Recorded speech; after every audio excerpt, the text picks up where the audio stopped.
80,000. That is, let alone the 3 years ago report of the PDEA, Philippine Drug Enforcement Agency, that there are about 3 million addicts in this country. Exponentially, at a liberal interpretation, dagdagan mo na lang ng mga 500,000. How do we rehab these guys? Where do we get the money?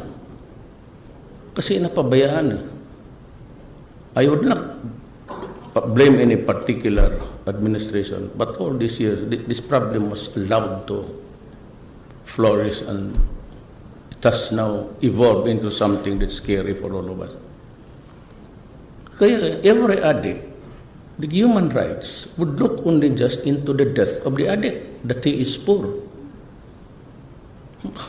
Paano yan? Nag-drug addict ako, naging criminal ako kasi yung nanay ko, puta lang, yung tatay ko, hold upper. Ganyan lang. That is your only reason to commit crime. Because you are into drugs, you have to have the fix every day. If you are not a son of a wealthy man, you go out to the streets to look for the amount to buy, and you go into a rape. Pag nabangag ka na, then you hold up ka. Lahat ng ginagawa, nakaw, pati bata. Sa bata, utusan nila magnakaw, tapos bilibilihin nila yung snatching. Do you think they are orchestrated by the child itself? No. Sila yung utusan nila magano ka. Then they buy the stolen goods. Pagbili nila, bigyan nila yung bata. That's why it's a conflagration of everything.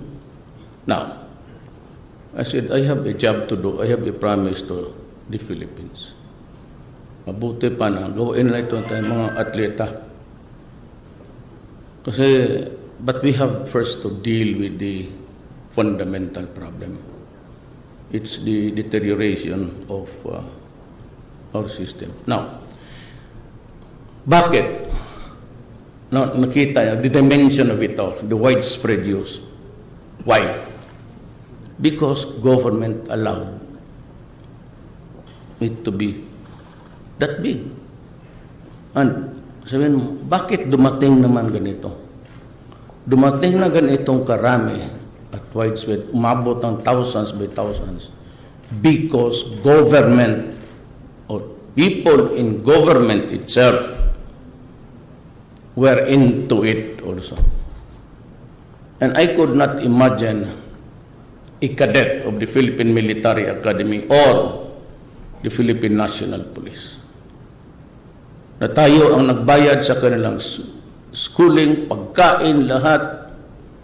Then when they are there, they become generals. They can't afford to commit treason against the country. It's a wartime crime, but amongst us, it's treason. Kaya nagdumating tayo ng ganito. Ako magpalambot-lambot ako, walang mangyari dito. So I said, at the beginning, remember all of you that I'm putting my stake at stake. My life, my honor, and even losing the presidency. Hindi ako atras dyan. Pag yan lang ang nagawa ko sa bayan ko, period. Tama na ako. But hindi ako atras dito. Not by the human rights, not by the religious, not by anybody, except my conscience, and because I have to save my country. Maraming salamat. Thank you very much, Mr. President, for your encouraging words. Please be seated, ladies and gentlemen. At this juncture, we shall have our photo opportunity with the President. May we request the President for a photo opportunity with our guests. We shall have 4 batches for this purpose. Our first batch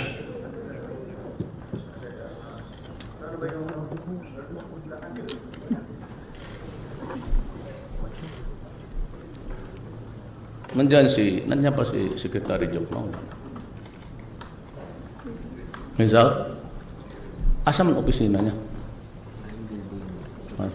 Well, anyway, I have, kasi yung amount ninyo, 1,000 athlete coaches and secretariat. Kung ako, kayo, huwag na kayong pumunta doon. $1,000. Tapos, officials is 2,000. I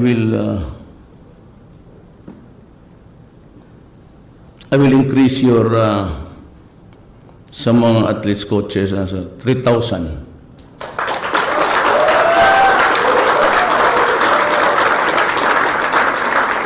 Ang mga official kasi mayaman na yan sila, 500 na lang. Hindi, 3, you have 5. Good enough? $5,000 for the... Huwag tayong magtingi. Huwag tayong magtingi. That's why, hindi naman cheapskate, but kung panahon sa nakawan pati gastuhan, ito, that's the reason why. You know, other countries are so liberal with their finances because they want to help. Pag ganito lang, well, of course, joke, no, is, you know, as the finance secretary, sabihin na naman niya na wala, kulang man talaga, Mayor. O di, yung sweldo ng PSG, ng buwan na ito, i-give up na lang ninyo. Isang batalyon niya nandyan, si Colonel Bautista, ruling, was assigned in Davao many years ago also. So, 3 and 5, would that be okay for you guys?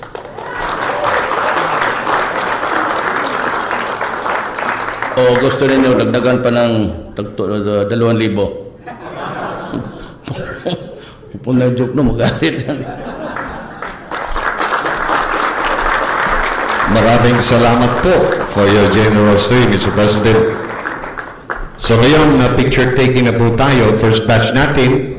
May we please call on our Philippine Sports Commission officials to kindly share this opportunity with the President.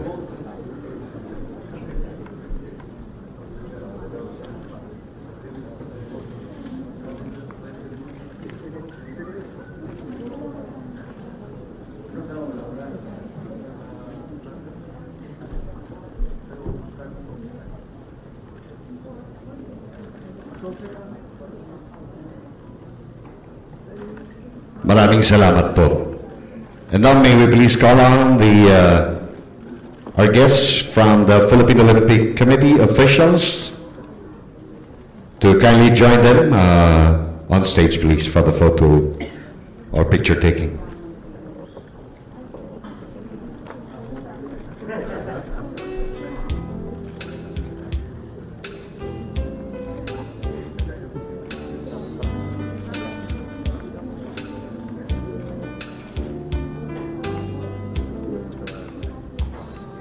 Thank you very much. Ngayon po ang coaches, athletes, and officials.